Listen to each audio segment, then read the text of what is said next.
The Continental All-Season Contact 2 versus the Goodyear Vector All Season 4. A battle between Continental's proven all-season performer and Goodyear's freshly launched 2026 challenger. The All-Season Contact 2 has already built a strong reputation for balanced year-round performance. Now, Goodyear enters with the new Vector All Season 4, aiming to raise the bar in wet, snow, and efficiency. So the question is simple: can Continental hold its ground, or has Goodyear created a new all-season benchmark? Let's find out. Throughout this comparison, the performance metrics are expressed in percentages, with the Continental All-Season Contact 2 set as the reference point at 100%. The data source comes from Autobuild's 2026 All-Season Tire Mini Test.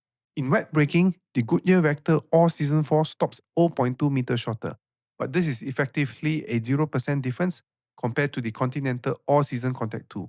In wet handling, Goodyear carries 0.4 km per hour more speed, giving it a small 1% advantage. The biggest difference comes in straight-line aquaplaning. The Goodyear reaches 4 km per hour higher speed, translating to a clear 5% advantage.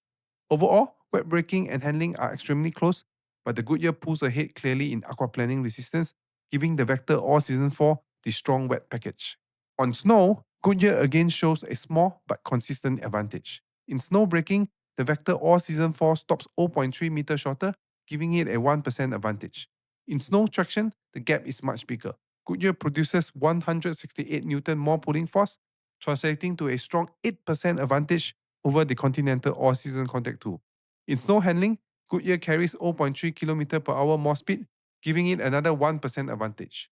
Overall, both tires are close in snow braking and handling, but Goodyear's stronger traction gives it the edge in snow performance.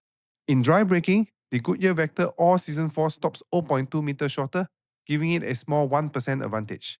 However, in dry handling, Continental fights back. The All-Season Contact 2 carries 1.3 km per hour more speed, giving it a 1% advantage over Goodyear. Overall, dry performance is almost evenly matched. Goodyear has a tiny edge in braking, while Continental responds better in handling. In exterior noise, the Continental All-Season Contact 2 is slightly quieter. It's 0.6 decibel lower, giving Continental a small 1% advantage over the Goodyear Vector All Season 4. But in rolling resistance, Goodyear takes a clear lead.